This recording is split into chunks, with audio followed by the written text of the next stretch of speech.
López Obrador se rebeló en los años 90 contra el PRI porque no pudo ser candidato del estado de Tabasco. Quedó madrazo. Que los partidos políticos con registro tienen un monopolio absoluto, un monopolio férreo sobre la participación democrática electoral. ¿Por qué? Porque ellos son los que deciden a quiénes dan las candidaturas. El socialismo-comunismo en el siglo XXI es la alternativa que tiene la humanidad para poder salir adelante ante la perspectiva de barbarie que tenemos en estos momentos, con un sistema que ha probado ya a todas luces su desgaste, que ha probado toda su incapacidad de resolver los graves problemas de la humanidad.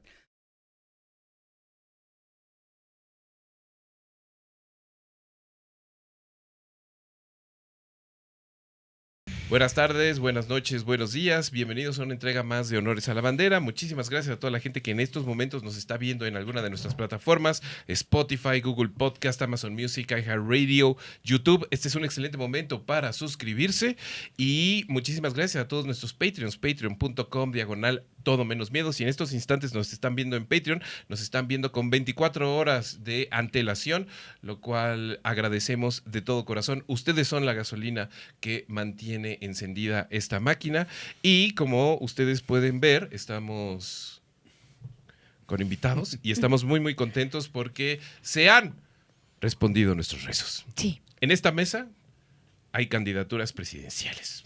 Así es, Honores a la Bandera promete, cumple y ratifica, estamos aquí para siempre. Oh, pues, entre paréntesis, ¿no?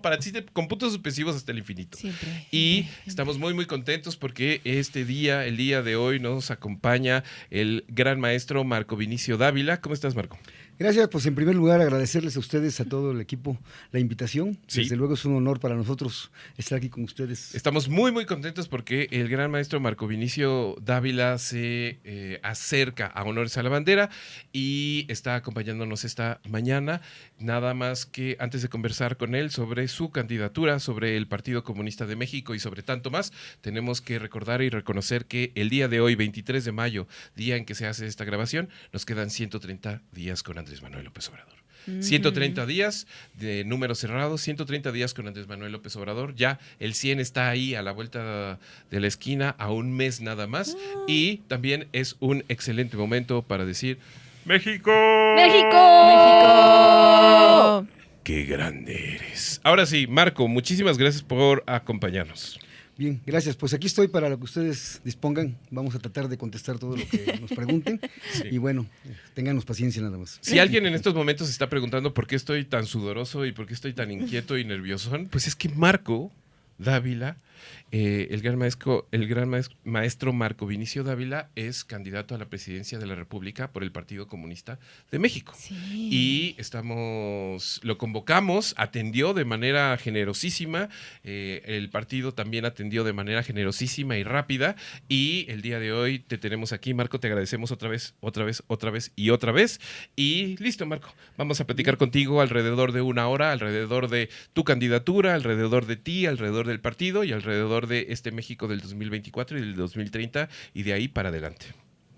Bien. Muy bien, pues tenemos que empezar por presentar a nuestro invitado. Y Marco Vinicio Dávila Juárez es biólogo por la Universidad Veracruzana, es militante del Partido Comunista de México desde 1999 hasta la fecha, donde ha ocupado los cargos de miembro del Comité Central, secretario de Organización, director del órgano central, secretario de Trabajo Obrero Sindical, además de diversas tareas y responsabilidades tanto nacionales como internacionales. Y actualmente, como ya bien dijo Benjamín, es candidato a la presidencia de la República. Candidato no registrado, que ya hablaremos de eso. Pero quizá queremos empezar por otra cosa. Después de más de un siglo de películas, libros, mitos, propaganda, historia, mercadotecnia, mercancías que se han hecho, ¿qué es realmente el comunismo en el siglo XXI? Empezamos ligeros. Ligerito. Bueno, creo que esta es la primera pregunta que hay que responder y me parece que es prudente porque sea la primera. ¿Qué es el comunismo en el siglo XXI? Bueno, para nosotros el comunismo, que es, más bien diríamos, el socialismo-comunismo en el siglo XXI, es la alternativa que tiene la humanidad para poder salir adelante ante la perspectiva de barbarie que tenemos en estos momentos, con un sistema que ha probado ya a todas luces su desgaste, que ha probado toda su incapacidad de resolver los graves problemas de la humanidad. Desde nuestro punto de vista como Partido Comunista, eso es el socialismo-comunismo, una esperanza para la población, sobre todo para la clase trabajadora, pero en general para la humanidad y para la vida en este planeta, sin lugar a dudas. Cuando hablas, digo, y lo vamos a tener que ir soltando para que todos nos vayamos abrazando rumbo al final de esta entrevista, cuando hablas de clase trabajadora, ¿de qué hablas en particular? Bueno, hablo principalmente de todas aquellas personas que de una u otra manera no tienen medios de producción, o sea, no son dueños de ninguna forma de hacerse ricos explotando gente. Hablo de aquellos que vivimos de nuestro trabajo manual o intelectual. Hablo de aquellos trabajadores de la ciudad y del campo que venden, decimos nosotros en la teoría clásica, su fuerza de trabajo, es decir, que tienen necesariamente que trabajar para vivir. ¿Sí? Incluidos ahí están los trabajadores por cuenta propia. Ahí está. Justo claro. hacia allá iba. Por ejemplo, gente que trabaja para una agencia de publicidad. Los pobres, un saludo a todos ellos, a esas almas destruidas. Gracias. Pero toda la gente que, por ejemplo, trabaja en una agencia de publicidad, los que no son los dueños de esa agencia de publicidad, es parte de la clase trabajadora. Desde luego, Ahí desde está. luego. Incluimos ahí también, por ejemplo, porque anteriormente había una división arbitraria en este mundo del trabajo, donde se consideraba solamente clase trabajadora aquella que producía la riqueza, es decir, los obreros industriales, los que Exacto. transforman. Pero no, actualmente nosotros en nuestro 7º Congreso aprobamos una tesis que tiene que ver con la composición social del país, las estructuras de clases del país, y ahí nosotros señalamos que los maestros, los médicos, los meseros, el sector de los servicios, son también trabajadores y por lo tanto venden su fuerza de trabajo y por lo tanto son también clase trabajadora. Eso es bien importante. Ahora, hay que distinguir ahí de aquellos que ocupan cargos de dirección, aquellos trabajadores que ocupan cargos de dirección, cargos a nivel ejecutivo, porque ellos están en otro nivel, tienen, aunque son trabajadores y viven de su fuerza, de vender su fuerza de trabajo también manual o intelectual, el hecho real es que se convierten en correas de transmisión de la patronal. Son los que vigilan, son los que ejecutan las orientaciones de la patronal para que la producción no se detenga, para que los trabajadores pues sigamos trabajando. Y aunque venden su fuerza de trabajo, aunque son trabajadores en estricto, su ideología es totalmente ya una ideología de la clase dominante. Ahí está. Traidores. Claro. Por ahí va. Y Sí, por son ejemplo, traidores. Marco, ¿te puedo decir camarada, Marco? Pues si coincidimos en los que ¿En estamos algunas aquí cosas? planteando. Ah, ¿qué fue? Sí, te Ya voy a decir- sabía yo que Ajá. venía con matices. Pues sí. Te voy a decir Yo como estoy de dijo- acuerdo contigo en casi todo, Marco. Te voy a Nada más decir que hay como cosas dijo que me Che Guevara. asustan. Ajá. Como si tú eres capaz de Ajá. indignarte ante cualquier injusticia en cualquier lugar del mundo, somos compañeros y eso es más importante. Ahí está, camarada. Entonces, Camarada sí. Marco, Bueno. y en ese sentido, digo, ya nada más porque nosotros somos parte de una aldea digital en ese sentido, y este programa mucha gente lo estará viendo en Spotify, en YouTube, lo estará escuchando en Amazon, lo estará viendo en Patreon. Muchos nos hemos autoasumido de manera un poquito alienada y en inglés como freelancers, ¿no? ¿Cuál es el mundo? ¿En dónde entramos en ese espacio? Clase trabajadora, yo diría. Desde luego, pero además, clase trabajadora, hoy el freelancer como categoría suena caché, suena así Sí, como sí, que sí. interesante, pero lo Pero es cierto es terrible. que son trabajadores precarizados, Sí. sin prestaciones laborales, sin dice y no prestaciones pasa nada. sociales, Sí. sin posibilidades de reclamar un derecho, si te accidentas, si tienes aspiraciones a una vivienda, si tienes necesidad o tu familia tiene necesidad de un servicio médico, de un servicio educativo, o sea, desafortunadamente, digo, es igual como los emprendedores. ¿Sí? Se oye bonita la palabra emprendedor y muchos se asumen emprendedores de manera honesta, no estoy diciendo que también malamente, pero el hecho real es que en realidad son categorías que inventa la clase dominante, la ideología de la clase dominante, para poder justificar que cada día hay más gente en el sector informal, en el sector de los trabajos precarizados, y entonces pues nos dicen, eres ahora eres emprendedor. Tu propio jefe. Eres emprendedor. Sí, eso ha sido Sí. siempre. El Consejo Nacional para la Publicidad, o de la Publicidad, siempre históricamente ha dicho, trabaja tú por cuenta propia y vas a ser tu propio jefe. Pero en realidad, Si todos esos trabajadores informales, freelancers, emprendedores, los vendedores ambulantes, tuvieran posibilidades de acceder a un trabajo con prestaciones laborales dignas, con todas las prestaciones laborales que se requiere un verdadero trabajador, yo estoy seguro que muchos de ellos dejarían esos trabajos informales y se integrarían a la planta productiva de este país, en los diferentes nichos de la producción, con plenos derechos laborales. Ahí está. Pues sí. Es que escucho esas cosas y de inmediato quiero voltear como hacia el cielo y como sentir que me están retratando y haciéndome una serigrafía en rojo y blanco, ¿no? Pero bueno, continuamos, mi querido camarada. Continuamos. De todas las mentiras y difamaciones que se han inventado sobre el comunismo y los comunistas, ¿cuál es la que te parece más divertida? ¿Cuál te gustaría que fuera cierta? Bueno, mentiras se han dicho muchas. Pero hay unas muy locas, ¿no? Sí. Como Más bebés. robarse Mira, la casa. mira, ahí yo sí te voy a decir algo, y lo digo, a veces en tono burlón, pero en realidad es una tristeza. Porque dicen que los comunistas comemos niños, monjas y matamos curas. Ajá. Y yo lo digo en un tono, no quiero faltar el respeto a nadie, pero Ok. quienes se comen a los niños son los curas. Ajá. Entonces Oh. digo, Pues sí. eso es una cosa dramática, por eso digo, como broma de mal gusto puede sonar, como broma de chiste negro puede Sí, ¿no? parecer, Sí. pero justamente es la ideología de la clase dominante la que difunde ese tipo de situaciones, pero efectivamente quienes está documentado, quienes están constantemente denunciados, pues son precisamente esos sectores conservadores, ¿sí?, que hacen del sexo un tabú, que hacen de las cuestiones personales un tabú, y que justamente es lo que nos quieren endilgar a nosotros como campañas negras, como propaganda negra. Desafortunadamente así pasa, pero por otro lado quiero decir que a estas alturas, en pleno 2024, nosotros hemos recorrido ya prácticamente todo el país y no hemos encontrado un solo trabajador, una sola trabajadora que nos pueda cuestionar en ese sentido de nada. Pensábamos al principio que a lo mejor se iba a expresar alguna corriente, al principio de la campaña, que a lo mejor se iba a expresar una corriente anticomunista entre la población. Absolutamente no, porque lo que estamos hablándoles es primero, de cómo estamos viviendo actualmente, con trabajos precarizados, en condiciones realmente de sobrevivencia, y luego la propuesta de lo que es el programa, la plataforma de gobierno del Partido Comunista, y a lo que aspiramos. Y entonces decimos, esto es lo que planteamos, ¿está mal? No, esa es una aspiración correcta, es una aspiración legítima que tienen los trabajadores y no nos cuestionan. ¿Sí? Entonces, a partir de ahí, nosotros hemos recorrido el país sin temor de lo que andamos haciendo y sin temor de que podamos confrontarnos con alguien que nos pueda cuestionar.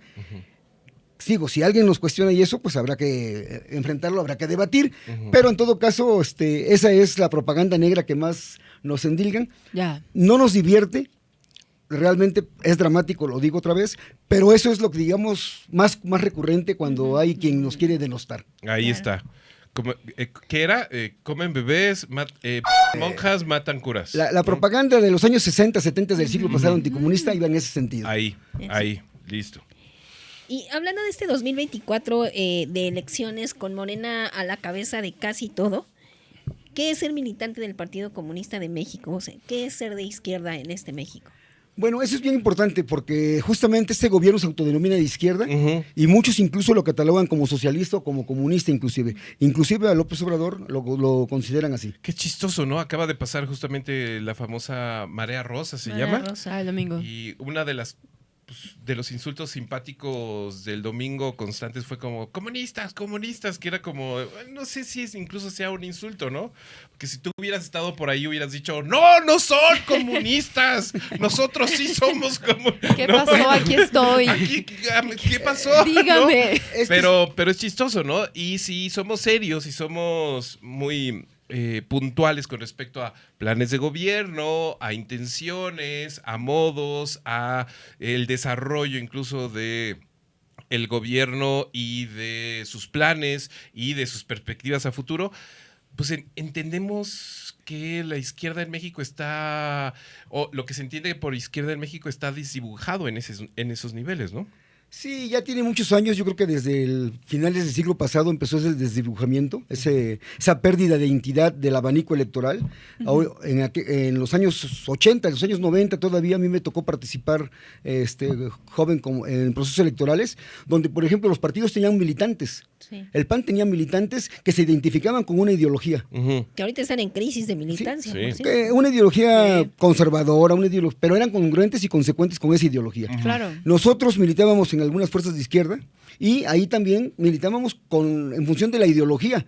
La ideología expresa el programa y el programa expresa la plataforma electoral. Y nosotros entonces hacíamos campañas en esos años sin que nos dieran un solo quinto, ¿sí? Con la convicción de que teníamos que hacer esa tarea para convencer a más gente de que volteara a vernos a nosotros. Eso se perdió. Efectivamente, hoy hay una crisis de militancia en prácticamente todos los partidos. Sí. Es un fenómeno que tiene que ver con el tema de lo que fue la reforma electoral del 89, del año 89 con Carlos Salinas de Gortari, donde los partidos se empiezan a ser concebidos. Primero se habla de una ciudadanización de la política y luego los partidos son vistos como empresas. ¿Sí? Las empresas no tienen militantes, tienen trabajadores. Pero ven, ese es el tema de lo que hablamos. Ahora, me preguntabas sobre qué significa ser de izquierda en los tiempos actuales. Bueno, primeramente hay que decir que ser de izquierda significa reivindicar, en primer lugar, los derechos económicos de los trabajadores del campo y la ciudad. ¿Sí? Es decir, estar en oposición a cualquier violación a los derechos laborales, estar en oposición al despojo de la tierra de los campesinos, de las comunidades indígenas, eso es ser de izquierda. En primer lugar. Luego, un segundo momento de la izquierda es el futuro. ¿Qué plantean para el futuro la izquierda revolucionaria, la izquierda radical, la izquierda de verdad? Pues siempre nosotros planteamos como perspectiva un futuro digno para la clase trabajadora. Un gobierno de los trabajadores, las consignas lo dicen claramente, cuando gobierne el pueblo, se levante por pan, libertad y tierra, temblarán los poderes. O sea, siempre es la perspectiva de nosotros recuperar lo que nos han despojado y establecer un gobierno de los trabajadores, donde los trabajadores del campo y la ciudad vivamos con plenos derechos. Eso es ser de izquierda. Y entonces contrastemos esa definición, que no es una definición arbitraria, la podemos encontrar en diferentes textos, y veamos el comportamiento de los que ahora gobiernan desde la izquierda. Claro. El caso más emblemático es el de López Obrador. Claro. López Obrador se rebeló en los años 90 contra el PRI porque no pudo ser candidato del estado de Tabasco. Quedó madrazo.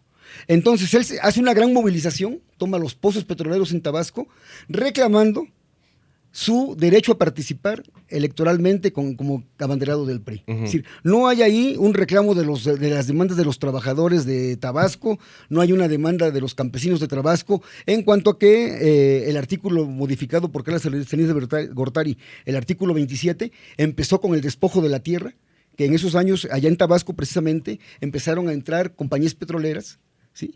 Despojando de tierra, despojando de zonas marinas y demás. No hubo la reivindicación de decir queremos que no se atente contra la tierra de los campesinos, Claro. queremos que no se atente contra los derechos de los trabajadores petroleros, queremos que se mantenga en manos del Estado el petróleo. ¿Sí? Empezó el proceso de privatizaciones en ese país, en ese periodo, sino simplemente el derecho de querer participar electoralmente o de reclamar que no lo dejaron participar electoralmente como candidato a él. Posteriormente, ya para el 2006, vemos la misma posición, una movilización grande que involucra a la gente, es decir, hay derechos democráticos ahí que se están defendiendo, pero finalmente en el centro está el derecho a participar como candidato de Andrés Manuel López Obrador. O el derecho a ganar, ¿no? Decir que ganó. O el derecho a decir que ganó. En todo caso, no hay en esas reivindicaciones que él enarbola, que él encabeza, ninguna reivindicación de carácter laboral, de carácter sindical, de carácter social, que diga estoy en contra de que se privaticen o de que se vendan los ejidos, por ejemplo, o de que se sigan despojando de derechos a la clase trabajadora. Ya estábamos hablando del sexenio no solamente de López Obrador, de Salinas de Gortari, estamos hablando ya de Ernesto Zedillo, estamos hablando ya de Vicente Fox, ¿sí? Entonces ya hay un proceso de despojo de derechos y de tierra y territorio que lleva avanzado un buen tramo y no hay ningún reclamo en ese sentido.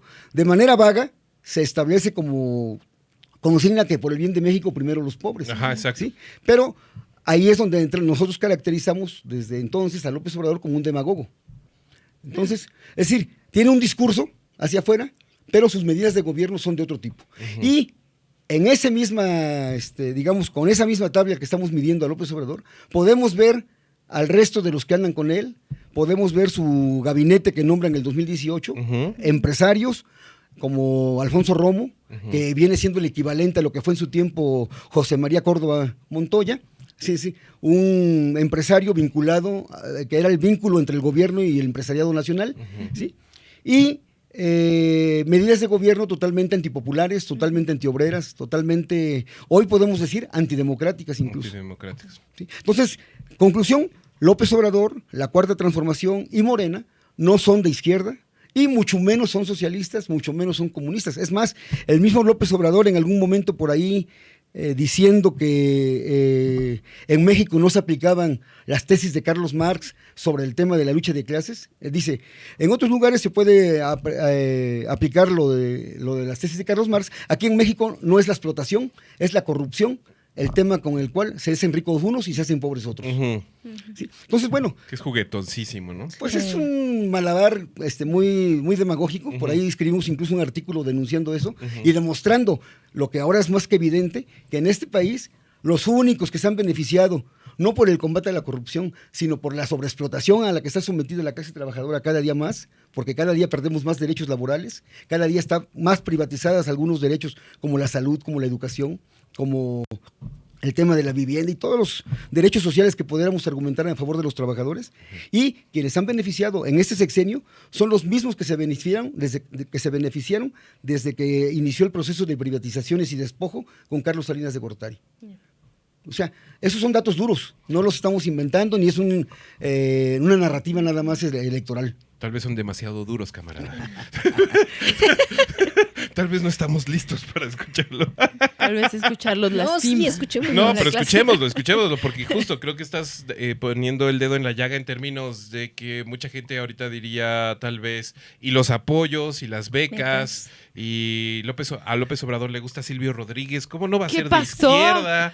Etcétera. Entonces- Y claro, ser de izquierda es infinitamente más pragmático que tocar la guitarra y cantar suavecito. y pensar en cosas bonitas y cantar suavecito. Sí, claro, sí. Ser de izquierda tiene incluso un filo absolutamente pragmático, ¿no? Práctico, diríamos nosotros. ¿No?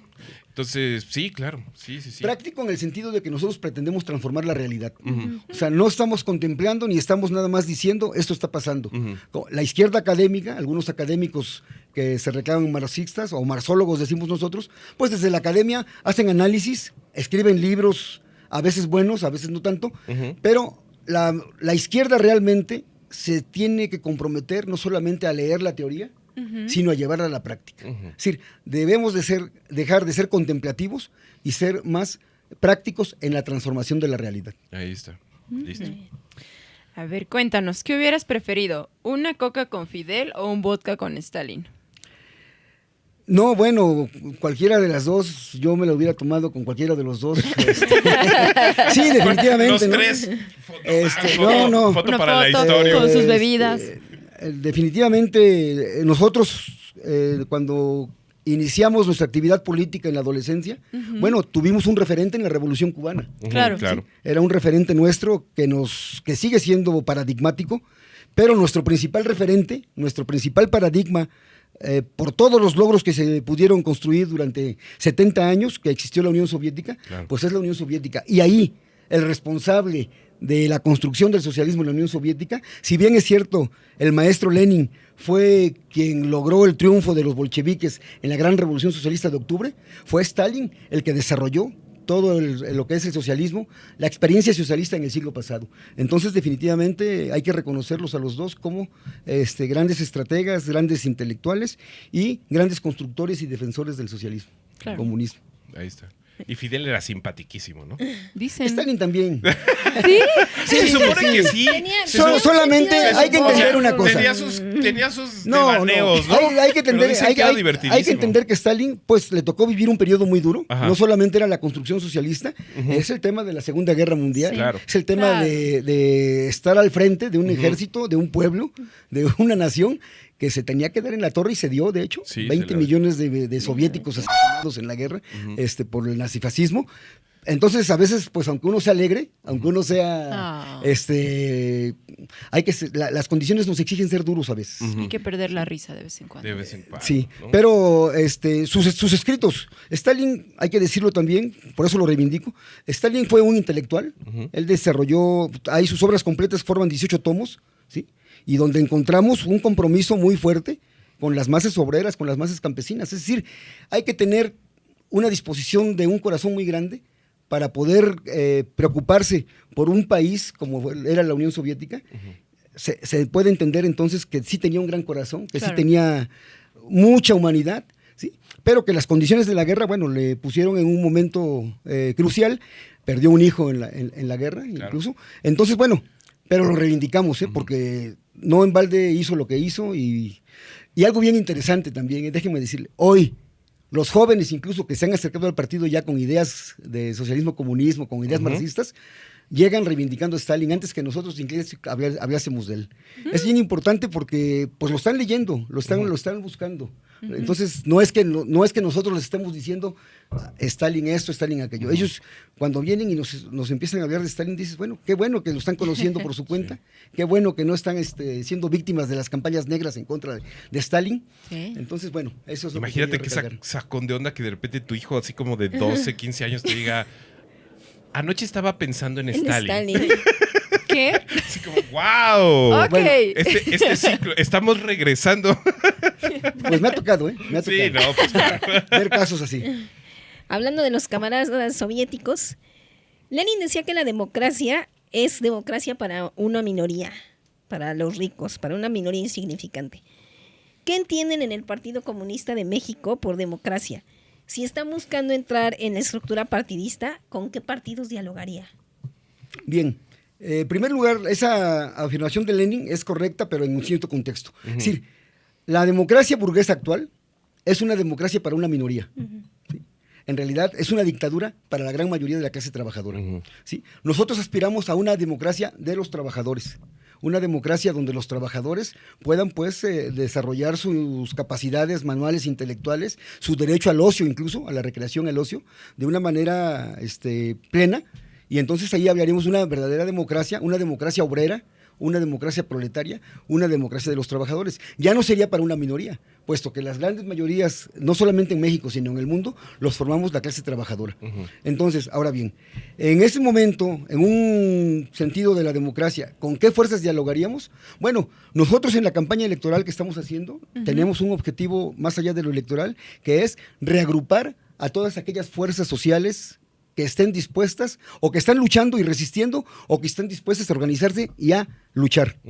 Entonces, en primer lugar, nosotros estamos dialogando ya, ¿sí?, con ejidatarios, con comuneros, con comunidades indígenas. Hemos estado hablando ya con estudiantes normalistas rurales, con estudiantes normalistas urbanos, con universitarios, con politécnicos. Hoy estuvimos en el Politécnico, en la Unidad Zacatenco. Hemos hablado con obreros en sus centros de trabajo. Hemos hablado con sindicalistas. Y aquí también hay que decirlo, cuando hablamos de sindicatos, nosotros hablamos de todos los sindicatos. No, nosotros distinguimos entre los líderes charros y los sindicatos como instrumentos de lucha y organización de la clase trabajadora. Claro. Entonces, nosotros hemos dialogado con prácticamente los sindicatos que están en estos momentos resistiendo, los sindicatos por ejemplo, del Instituto de Tecnología del Agua en Morelos, que lo quieren desaparecer al instituto. Y el sindicato está resistiendo, entonces están luchando. Con ellos hemos platicado con otros sindicatos, con la coordinadora, con los maestros también hemos platicado, ¿sí?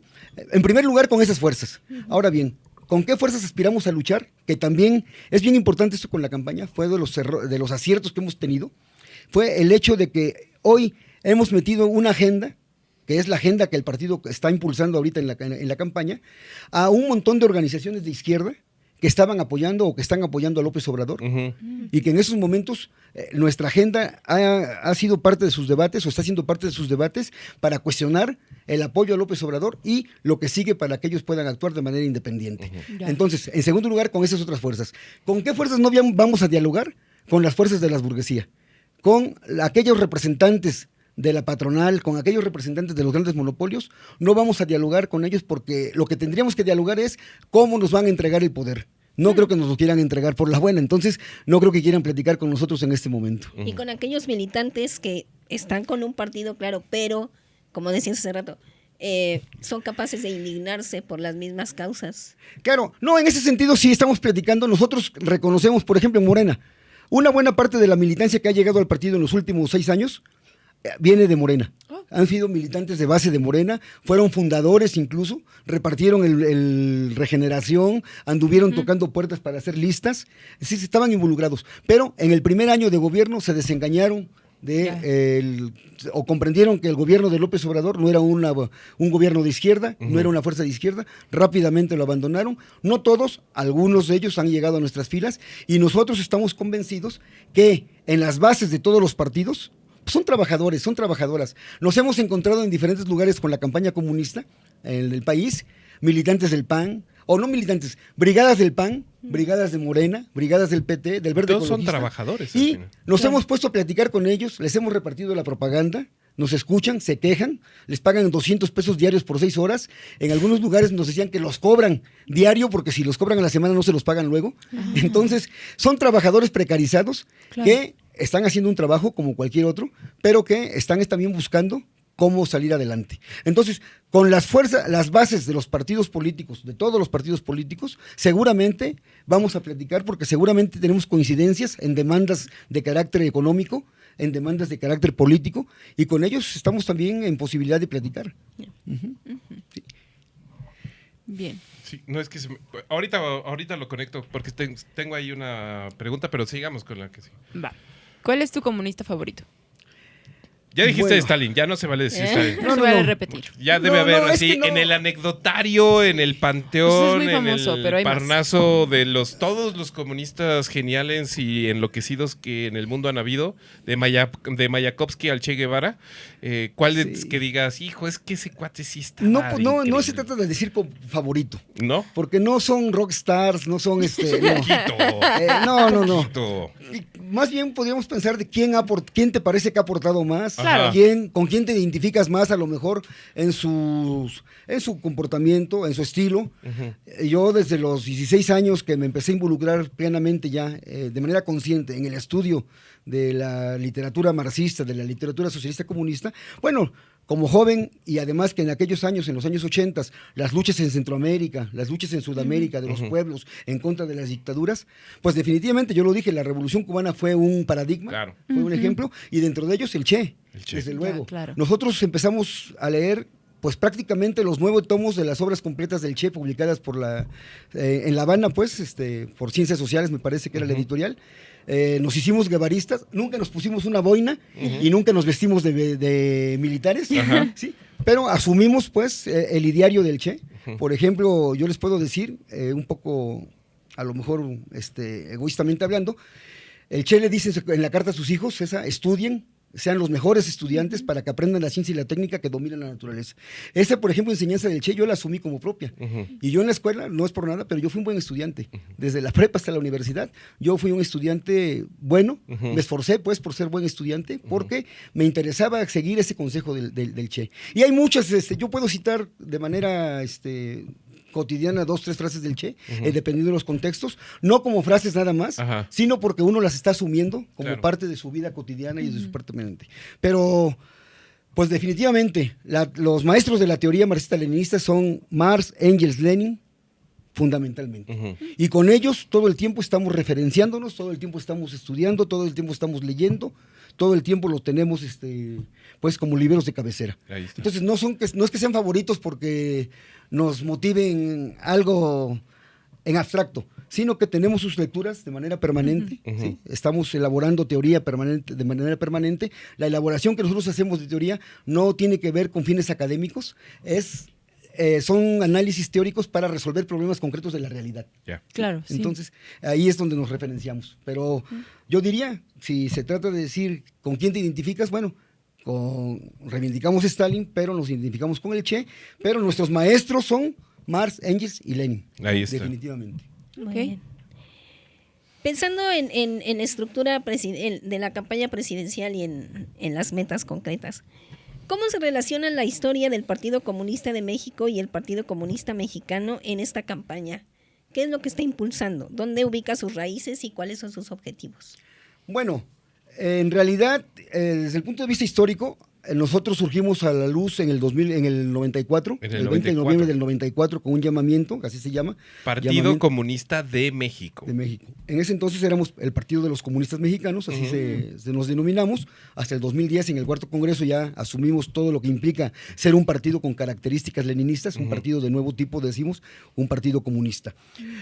¿Qué nos identifica con el viejo Partido Comunista Mexicano? Bueno, hay que decir, nosotros reivindicamos toda la historia desde 1919, que se empezó a elaborar aquí una práctica comunista en México. Reivindicamos esa historia como nuestra, con sus errores inclusive, no nada más los aciertos. Claro. Hay que aprender de los errores. No es nuestra historia en cuanto a que no fuimos nosotros el Partido Comunista de México, sección de la Internacional Comunista, ¿sí? No somos ese partido, ese desapareció en el año 81, ¿sí? Pero la historia de los comunistas desde 1919 hasta el año 81 es la historia que reivindicamos nosotros, nos gusten o no nos gusten algunas cuestiones, ¿verdad? Claro, Hacemos que algunas abrevan. críticas. Ahora, en la campaña presidencial está el referente de Valentín Campa en el 76, Claro. que participó también como candidato no registrado a la presidencia de la República. Está el antecedente también en el año 64 de Ramón Danzós Palomino, que también participó como candidato a la presidencia de la República como no registrado. Pero hay diferencias muy grandes. Es decir, salvo ese hecho histórico, la verdad es que en los años 70, cuando participa Valentín Campa, hay una efervescencia social en este país. El movimiento campesino, el movimiento obrero, el movimiento sindical, la insurgencia sindical o la insurgencia obrera de aquellos años, pues generó incluso expresiones armadas en los años 70. Claro. ¿Sí? Entonces, ¿eso qué significaba? Significaba que había una efervescencia social que daba posibilidades de ser receptivos en cuanto al mensaje del partido. Hoy nosotros, al contrario de eso, hoy hay una izquierda social desmovilizada, hay un movimiento social cooptado por el obradorismo, ¿sí? Entonces, lo que hay son pequeñas luchas aisladas, lo que hay son pequeñas rebeldías, pequeñas resistencias, que como son pequeñas o son muy aisladas, por eso no se pueden ver, ¿sí? Hoy los maestros están visibilizándose como una expresión de lucha, que todavía le falta acumular más fuerzas, pero que ahí está. Pero entonces, esas expresiones son las que nosotros estamos buscando y reconocemos pues que el contacto con las masas ha sido difícil. Porque nos hemos dispuesto a entrar en contacto con las masas, es que estamos haciendo esta campaña y la estamos haciendo bien, pero con muchas dificultades. Es decir, tenemos que ir a sus lugares de trabajo, a las fábricas, a los espacios donde se reúne la clase trabajadora, para empezar ahí con un pequeño megáfono casi siempre, con un pequeño volante, y el candidato cargando su equipo pues de campaña.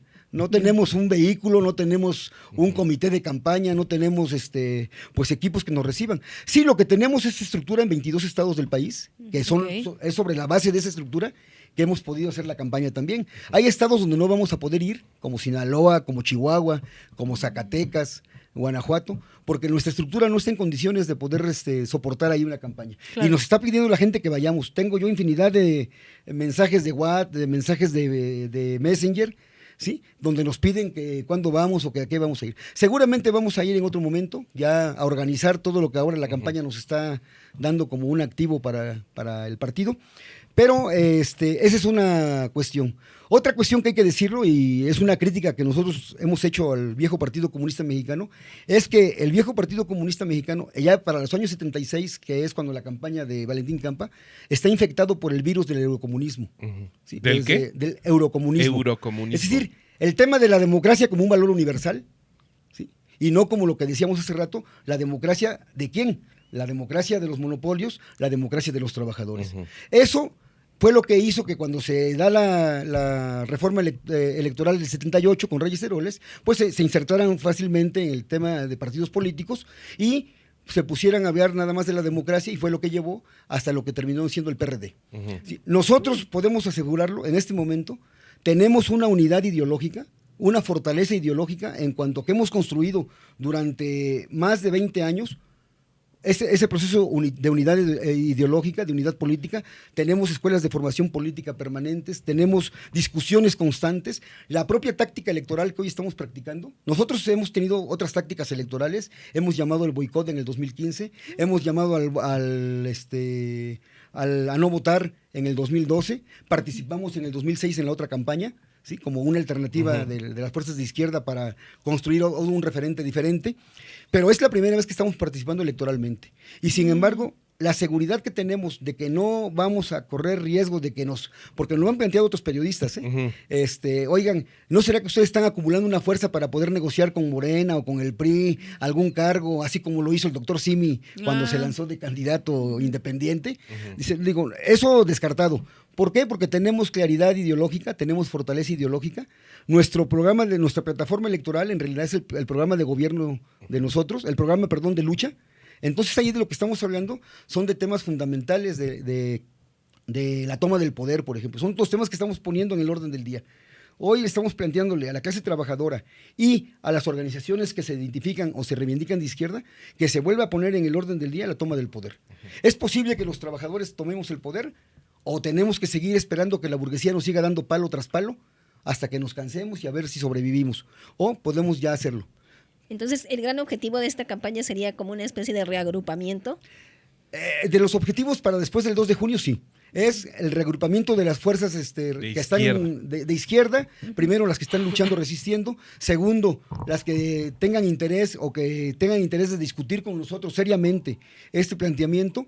Y a partir de ahí, poder empezar a acumular fuerzas. Nosotros decimos este proceso de acumulación de fuerzas que nos permita en algún otro momento más adelante, pero no muy lejano, la posibilidad de entrar a una disputa por el poder real. Hoy la campaña, estamos con los pies sobre la tierra, no nos da ninguna posibilidad de poder disputar el poder en este momento, pero estamos en este momento dando a conocer al Partido Comunista, estamos dándole a conocer a la clase trabajadora un programa el programa de la clase, el programa de los trabajadores, para que lo discutan, para que lo conozcan, y estamos diciéndole a las organizaciones que se reivindican de izquierda que tenemos que poner una serie de temas a discusión para poder reagruparnos y poder plantearnos pues lo que sigue. Muy bien. Muy bien. ¿Tienes algún gustito burgués? Ay, confiesa. Bueno, camarada, se vale. No. Y yo no digo gusto culposo, ¿eh? No me gusta eso de gustos culposos. Las cosas se asumen como son. Gustito burgués. Gustito digamos burgués. que me gustaron mucho tiempo los perros finos. Ahí está. Yo desde niño tuve perros de raza. Mi última perrita fue una Whippet que en el 2015 estaba yo en el plantón de allá de Chilpancingo con los maestros y la perrita tuvo que ser dormida porque los cohetes la peor llamada de ser recibida en un plantón. Sí. Ha Entonces, muerto tu perrita. No. Ahí mis hijas, mi hija la mayor me llamó y me dijo, tienes que venir y tú tienes que tomar la decisión. Bueno. Entonces, yo a eso también puedo decir. Es como el doctor Zhivago, pero en el trópico. Yo puedo decir de esta manera, si mis hijas me llaman, yo voy a donde estén. Ellas saben, el día que ellas me llamen, teniendo todo lo que tengo que hacer, tengo también tiempo para ir a donde estén ellas y atenderlas. Entonces me llamó. Hubo una discusión entre las hermanas porque dice, mi papá está ocupado, no va a poder venir. Dice, no, ya le hablé y sí viene. Y sí, fui, atendí, dije, sí, tienen razón, hay que dormirla. Fue una Whippet que ya ahorita, pues la primera situación me ha puesto que tenga yo perritos, no importa de qué raza ni nada, son perritos criollos, tengo. Pero digamos, ¿cuál es el perro más fino que has tenido? Que lo veías y decías, hijo, ese es el perro de un Escondan conde. al perro. No puedo creerlo. El perro que más, digamos, con el que más me identifiqué fue un Foxhound, un perro grande, ¿sí? Que cuando se me escapaba del patio, corría yo 4 o 5 cuadras para poder alcanzarlo, porque se iba atrás de los carros o de las llantas de los coches, y entonces yo tenía que ir atrás de él corriendo para alcanzarlo. Un Foxhound allá por los primeros años de la universidad. Ahí está. Entonces, si me preguntan si tengo algún gusto burgués, bueno, si que me gusten los perros finos es puede ser considerado un gusto burgués. En esta mesa pues no sí. se juzga, camarada. Sí. En esta mesa Entonces, no se juzga. Pero qué increíble. Entonces, los perros finos. Los perros finos, sí. Ahí sí. está. Aunque ahora ya tengo tengo una perrita ahí que nos llevaron, cruza de salchicha de chihuahueño con schnauzer. Es una cosa muy rara. Qué bonito. Es una cosa muy rara, pero bueno, me gustan los perros, entonces no tengo ya problema con que. Ahí está. Pero hubo un momento donde dijiste, yo con perros, solo perros de raza. Pues digamos que sí. Ándale, ahí está, Así listo. de no. Y cuando no pude, También cuando tiene. tuve que ir a estudiar fuera de la casa y cuando tuve que ir a trabajar fuera, dejé de tener perros, porque tampoco me gustaba tener perros que tuvieran vida de perro. Ya. Claro, sí. Maestro. Sí. Siempre por la reivindicación. Sí. Sí. Y eso lo digo yo aquí, pero cualquiera que me conoce lo puede decir. Sí. Sí, nos consta. Ahí está. Porque Sí, pobrecitos. Pues vamos. Pues listo, mi querido Marco. Digo, y ya nada más para cerrar, para matizar, el Partido Comunista de México decide participar en el Juego Democrático Mexicano. Hasta ahí estamos claros, ¿no? Pero decide participar en el Juego Democrático Mexicano con la perspectiva de volver, o más bien de entregarle la democracia a la clase trabajadora. ¿Estamos entendiéndolo ahí? Digamos que sí, de ¿No? manera esquemática sí. ¿Podría ser un ejercicio parecido al que hizo el Consejo General Indígena el sexenio pasado? No. Nosotros no colectamos firmas, ni mucho menos. ¿sí? Estamos Ya. planteando la candidatura directamente. Ujú. ¿sí? Y ustedes sí quieren un registro como partido dentro del INE y demás. Bueno, ahí es un tema... ¿O es un tema a discutirse? No, es un tema largo, más Ajá. bien. Se discute, pero es largo. ¿Por qué? Porque nosotros primeramente estamos cuestionando Ajá. a la actual ley electoral vigente. Ajá. Es una ley electoral que ya excluye Ujú. Sí. de manera natural amplios sectores de la sociedad, fundamentalmente de la clase trabajadora. Ujú. Hoy la clase trabajadora no está representada en los candidatos y las candidatas de los partidos con registro. Es cierto. ¿sí? Y los candidatos independientes también está muy sesgada. Bueno, solamente el teniendo acceso. una cantidad de millones suficiente puede ser que se obtengan en las 900,000 firmas que se piden, porque además no solamente son las firmas, es la tecnología que se requiere para recabar esas firmas. Claro. Entonces, en primer lugar, parte del trabajo político de esta campaña es denunciar, por una parte, que ya la actual ley electoral vigente no es suficiente para la participación de amplios sectores de la sociedad en estos ejercicios electorales. Por una parte. Por la otra, denunciar que los partidos políticos con registro tienen un monopolio absoluto, un monopolio férreo sobre la participación democrática electoral. ¿Por qué? Porque ellos son los que deciden a quiénes dan las candidaturas. Entonces, excluyen, es decir, si un vecino de nosotros, de ustedes, tiene arraigo popular, tiene buenas ideas, tiene una base social que lo respalda, y dicen, ¿por qué no te lanzas para ser candidato? Nosotros te apoyamos, y seguramente puede ganar. Pues tendrá que ir a ver a algún partido político y negociar su candidatura con ellos. Y negociar una candidatura significa comprarla.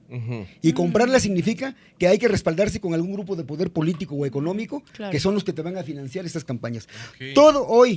Todas las candidaturas de los partidos con registro tuvieron ese proceso. Y aquellas que no se alinean, bueno, ¿cómo nos explicamos las agresiones, incluso los asesinatos de candidatos, de candidatas, Sí. o la renuncia en masa, como ocurrió en Chiapas hace unos días, de candidatos de todos los partidos Sí. por temor a que los agreda el crimen organizado? Sí. O los grupos de poder fáctico en este país que están entrelazados íntimamente. Entonces, Sí. parte del trabajo que nosotros estamos haciendo con la campaña es justamente eso, cuestionar la ley electoral, cuestionar al monopolio de los partidos con registro y plantear una alternativa. Desde el punto de vista de los intereses de clase, por eso no fuimos nosotros, algún medio por ahí cuando anunciamos la candidatura nos mencionó como el cuarto candidato, Ajá. y nosotros desde entonces dije, bueno, sí, somos el cuarto candidato. Y como el cuarto candidato, quisimos ir, por ejemplo, el domingo pasado a pedir llevar. que nos debata. Es decir, si la figura de candidato no registrado es legal, Ajá. ¿por qué excluirla de un debate que también está dentro de los marcos legales? Ujú. ¿Sí? No estamos pidiendo prerrogativas, ¿eh? No Hubiera estamos estado pidiendo que nos den increíble. recursos. Estamos pidiendo que nos den un espacio para poder, de cara a los demás candidatos, plantearle al pueblo trabajador nuestro programa de gobierno. Sí, Y que claro. los trabajadores se comparen. Aquí es bien interesante. Nosotros dijimos, bueno, es que si eso que van a hacer las candidatas es de irse a escupir, de irse a tirar tierra, de irse a denunciar, que son ciertas todas las cosas que se dicen ahí, ¿verdad? Pero no dicen cómo van a gobernar. Ujú. No Sí. dicen cuál es su programa de gobierno. No dicen qué van a hacer realmente cuando estén en el poder de este país. Y entonces la clase obrera se distrae. La distraen, no tiene posibilidades de saber cómo van a lograr. Nosotros no queremos ir al debate, o no queríamos ir al debate para denostar a Claudia, o a Xóchitl, ¿sí? Nosotros queríamos ir allá a decirle a los trabajadores, nosotros proponemos para el problema de la inseguridad en este país estas medidas de gobierno. Ujú. Nosotros proponemos para el tema de la salud, de la educación, estas medidas de gobierno, que además son posibles y son viables. Entonces, eso es parte de lo que estamos denunciando. Y la participación electoral, entonces, no es para integrarnos al sistema de partidos, Eso. ¿sí? Ajá. Sino para entrar en una lucha, es decir, llevamos la lucha de clases. Confrontar, dialogar y señalar. Sí, buscar aliados. No somos los únicos, el Partido Comunista no es el único partido que está denunciando el tema de la monopolio de los partidos, ni que está acusando que no hay posibilidades de participar democráticamente porque la ley electoral. Hay más fuerzas, y bueno, si esas fuerzas ahora que nos ven se suman, en algún momento podemos impulsar nosotros algún cambio o alguna reforma electoral que le permita a los partidos no participar de las prerrogativas. Nosotros criticamos, cuestionamos, es ofensivo que un pueblo pobre tenga unas elecciones tan caras, donde además millones y millones de pesos diariamente son gastados para bombardear a los trabajadores, para hacerles creer que nada más hay dos opciones. Claro. ¿Sí? Entonces nosotros decimos, porque nosotros estamos haciendo la campaña, no estamos obligados por ley a entregar números, pero cada 8 días estamos diciendo cuánto nos hemos gastado en nuestra campaña. Y puedo asegurarles que nos hemos gastado menos de 1,000 pesos diarios en todo lo que implica la campaña, desde los viáticos, pasajes, la propaganda, el estar en algún lugar, el ir a algún lugar, todo esto, menos de 1,000 pesos diarios. Y hemos entrado en contacto con una buena cantidad de trabajadores, con miles de trabajadores de este país. Lo que quiere decir, que es otra parte que queremos también poner para la lucha política, que sí es posible hacer campañas con bajo precio, con bajo costo, de penetración, de penetración entre las masas, y poniendo en el centro el programa de gobierno. Ahí está. Ahí está. Marco, camarada, ha sido una visita muy luminosa, muy especial. De verdad te agradecemos muchísimo que hayan aceptado acercarse a nosotros. De verdad, estamos muy, muy emocionados y te agradecemos mucho que te hayas dado este tiempo para platicar con nosotros, para explicarnos un poco de manera somera, que evidentemente, qué están persiguiendo y hacia dónde están caminando. Hacemos una recomendación muy clara. Visiten la página oficial de internet del Partido Comunista de México. Es muy claro el programa de gobierno, son muy claras las propuestas. A algunos de ustedes les van a sonar destorlongadas y demás, pero hay que leer un poquito más allá de lo que estamos acostumbrados y seguir el ejemplo comunista, ¿no? Asumir el riesgo también como una de las partes vitales de la vida y del desarrollo político de la raza humana, ¿no? Entonces, muchísimas gracias por habernos acompañado, Marco. Terminamos esta entrevista, mi querido camarada, con una pregunta que le estamos haciendo a todas las gentes que nos están acompañando y que hemos robado de manera muy justa de una serie gringa y que dice más o menos así: mi querido Marco, candidato, ¿nos puedes decir por qué México es el mejor país del mundo? Bueno, México es el mejor país del mundo por su clase trabajadora. Ay, sí, me encanta. Y el potencial que tiene para poder desarrollarse es enorme, es inmenso. Lo que no tenemos en este momento es el gobierno de los trabajadores que podría aprovechar todo ese potencial. ¿Sí? Todo eso está siendo condenado a la muerte, condenado a la barbarie. Todo ese potencial humano, todo ese potencial de riqueza natural que hay en este país está siendo condenado a la destrucción y a la barbarie. ¿Sí? Y por eso se trata de rescatarlo, ¿sí? Para ponerlo nuevamente a disposición de los trabajadores, las trabajadoras de México. México es el mejor país del mundo por su clase trabajadora, ¿no? Y tú en esa clase trabajadora ves el futuro de México, ¿no? De México y del mundo. Y de México y del mundo. De la humanidad, lo dije al principio, creo. Sí, nosotros aquí en la clase trabajadora vemos el futuro de la humanidad. ¿Sí? La clase obrera, la clase obrera industrial, que es la que produce la riqueza en este país de manera real y constante, es la que está llamada a emanciparse a sí misma y a emancipar a su vez a las demás clases y sectores de la sociedad. Y aquí cuando digo obreros, porque luego me ha tocado platicar con algunas personas que cuando dices obreros, por ejemplo, una maestra que me decía, y los profesionistas también. Bueno, es que los profesionistas son obreros calificados y en realidad cuando hablamos de obreros hablamos de todos los trabajadores que están en la producción, desde el que está en la línea de producción como un obrero, todo sucio, todo ahí, hasta el que está supervisando, como que tenga algún grado de estudios, está en la producción, es obrero, es obrero calificado. Entonces, cuando hablamos de la clase obrera, hablamos de todos los trabajadores y no distinguimos nada más a los obreros de la línea de producción de los obreros que están en niveles medios de la producción. Hablamos de todos. Ahí está, mi querido, que ahí es enfrentarse a uno de los cánceres brutales de México, ¿no? El clasismo, ¿no? Es decir, trabajadores tratando de distinguirse los unos de los otros vía rangos, vía títulos, vía estudios y demás, cuando en realidad todos somos clase trabajadora, Exacto, ¿no? sí. O la gran mayoría somos clase trabajadora, ¿no? Pues prácticamente una 85% del país somos clase trabajadora, que vendemos nuestra fuerza de trabajo, manual o intelectual, Sí. para poder sobrevivir. Pero no queremos que nos digan obreros, ¿no? Ese es un problema que tenemos que ir cambiando, Ujú. ¿sí? Poco a poco, pero lo vamos a cambiar, estamos seguros. Nosotros sí estamos muy convencidos de que vamos a lograr, de verdad, un México para las y los trabajadores, y además no estamos pensando que es algo histórico para dentro de 100 o 200 años. Nosotros, si no lo vemos es porque no nos va a tocar verlo, pero las generaciones de nosotros van a poder ver esos cambios profundos que estamos proponiendo. Eso se los podemos Sí. asegurar con la convicción. O sea, de tú- el análisis de la realidad. No lo piensas dos veces, para ti el futuro es luminoso. Desde luego, no podría ser diferente, ¿sí?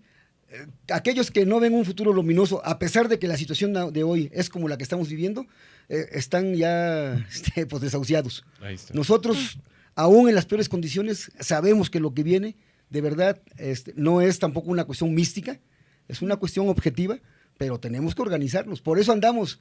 Me preguntan a mí, oye, 100 días de campaña, ¿y no te has cansado? No, sí me canso. Yo me canso todos los días. Pero como, o sea, me alimento, descanso y al otro día estoy recuperado de mis energías. Claro. Pero el principal cansancio que yo no siento es el cansancio moral o el cansancio intelectual o el La cansancio, ¿por qué? Porque todos los días encuentro en la clase trabajadora con la que yo me comunico de manera permanente motivos para seguir, decir, estamos en el camino correcto y por ellos es que estamos en esto y vamos a salir adelante. Hoy en el Politécnico se me acercaron unos jóvenes, vamos con usted, nos interesa, queremos sumarnos a su organización. Y así todos los días, prácticamente diario, encontramos una palabra de aliento o una experiencia de vida que nos comparten o una lucha que nos hace comprometernos a que ese es el camino. Entonces, eso sí, estamos convencidos. Ahí está. Elige luchar, que es Elige, sí. es un bellísimo eslogan Lema. y es una bellísima Es nuestro invitación, hashtag. ¿no? Elige Muchísimas gracias, camarada Marco. ¿Dónde pueden buscar más información la gente que nos ve, que nos escucha? Bueno, en nuestras redes sociales, principalmente en la página del partido, www.comunistas-mexico.com.mx, en el Twitter, @comunista México, y a partir de ahí, pues estamos en todas las redes sociales, ¿sí? Y lo más importante, si me permiten ya esto último, es cierto, lo que hemos platicado aquí es cierto, pero pues pedirle a la gente que nos escuche, sobre todo a las trabajadoras, a los trabajadores, que el próximo 2 de junio, pues si quieren apoyarnos, apoyar el programa de los trabajadores con su voto, pues que hasta abajo de la boleta electoral hay un recuadro en blanco donde dice votar por un candidato no registrado, ahí poner el nombre para la presidencia de la República de Marco Vinicio Dávila Juárez, para que ese voto pueda ser contado, pueda ser asentado en el acta, y algo bien importante, que la votación de un candidato no registrado determina los porcentajes de la votación en el reparto de las prerrogativas para el siguiente periodo electoral. Ujú. Ok. ¿Sí? Entonces eso es Si bien no, importante. es un voto nulo. No, no es No voto es un voto nulo, nulo. no es un voto tirado a la basura, tampoco es un voto simbólico, ni mucho menos. Y, si me permiten ya, en la Ciudad de México tenemos para jefe Cierre. de gobierno al compañero Ángel Chávez Mancilla, como candidato a jefe de gobierno, también en la boleta electoral, en la jefatura de gobierno, poner el nombre, y en el estado de Morelos, para la gobernatura del estado de Morelos, al compañero Diego Torres Melgoza, de la misma manera. Entonces, esa es la forma que podemos los trabajadores empezar a expresar nuestro rechazo a este monopolio electoral que tienen los partidos con registro y a cuestionar la actual ley electoral vigente, que ya no responde a los intereses de las mayorías de este país. Ahí está. Y otra invitación, la próxima semana tiene cierre de campaña, ¿no? El próximo domingo, El a próximo las 3 de domingo. la tarde, en la Plaza de la República, En Sebastián Lerdo fecha, de Tejada. ¿es 20 qué? 26 a las 3 de la tarde. Es en la plaza, ahí a un lado del Munal o enfrente del Palacio de Minería, aquí en la Ciudad de México. Ok. Ahí está, pues listo, mi querido Marco. Es un acto de protesta, de lucha, pero también va a ser de fiesta. Ahí Va a haber está. música, va a haber invitados ahí que van a estar haciendo algunos actos Ay, qué padre. culturales. Listo, pues Marco Vinicio Dávila, candidato presidencial por el Partido Comunista de México. Te agradecemos de todísimo corazón que nos hayas acompañado, de Gracias a verdad. ustedes por la invitación y esperemos que aumente el rating del programa con esta... Seguro. Seguramente. Segurísimo. Te lo prometemos. Para toda la gente que vaya a empezarnos a comentar cosas hirientes y demás, está bien. lo aceptamos porque nuestro corazón en estos momentos está grande y listo para recibir groserías. Porque Marco Vinicio vino a plantearnos una posibilidad de futuro y eso no pasa todos los días. Entonces, adelante, tienen su mejor piedra. Y con esto decimos muchísimas gracias otra vez al Partido Comunista de México por habernos acompañado y le agradecemos a toda nuestra producción. Muchas gracias, Abby. Muchas gracias, Gaby. Gracias, Marco. Y nos decimos hasta mañana, hasta pronto. Estos fueron los honores a la bandera. Muchísimas gracias a toda la gente que se acercó vía Spotify, Google Podcast, Amazon Music, iHeartRadio. También a toda la gente de YouTube. Este es un excelente momento para suscribirse a nuestros canales, para dejar comentarios, notificaciones, para subir estrellitas, todo lo que ustedes desean, estamos a su disposición. Y también es un excelente momento para acercarse a patreon.com/todo menos miedo. Ese es el canal que nos ayuda a mantener encendidas las cámaras y los micrófonos. Y nos despedimos. Muchas gracias por haber estado con nosotros. Y recuerden que en algún momento, hace mucho tiempo, en un momento mucho más hermoso, todo este planeta se llamó México. Nos escuchamos la próxima. Muchas gracias. Estos fueron los honores a la bandera.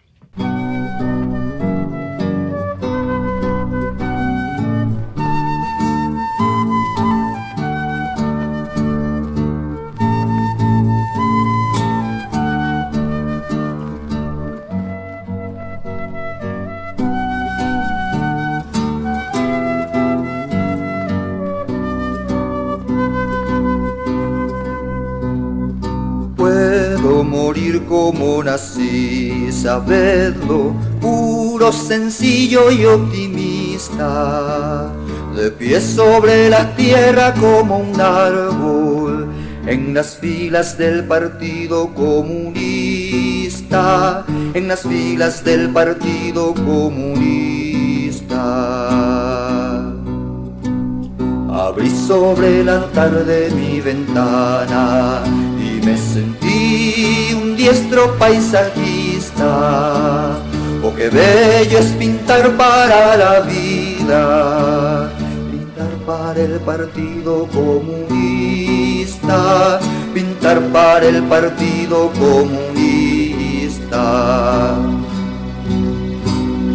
Aquel que amasa sangre entre las nubes, el criminal, el sádico, el guerrista, será aplastado en el mañana limpio por el limpio Partido Comunista, por el limpio Partido Comunista. Yo quiero que mi sangre fluya fácil, siempre ya la primera vista. Yo no puedo equivocarme, compañeros. Mi amor es del Partido Comunista, mi amor es del Partido Comunista. Puedo morir como nací, sabedlo, puro, sencillo y optimista, de pie sobre la tierra como un árbol, en las filas del Partido Comunista,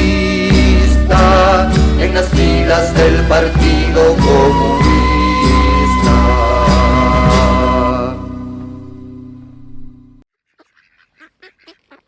Osvaldo Cornejo, Ricardo Pineda, Antonio, Adrián Borlango, R. del Niño Jesús, Santiago Medina, Emilio Ugartechea, Noemí Aragón, Natia Mezcua, Diana Romero, Jair Orozco, Media Luna, Y, Jonathan Santos, Lauba Neco, Chiquitillo, Diego Echeverría, El Indio Ladino, Alfonso de la Rosa, Vuelo de Grulla, Sebastián Morales, Margarita Moreno, Juanga, Evaristo Bedriñana, Sello Paello, Iván Said Martínez, Daba para Más, Manuel Gilantón, Cecilia Pérez, Iracusne Incierte, Diana R. Banda, Edreb, Juana, Mariana Gómez,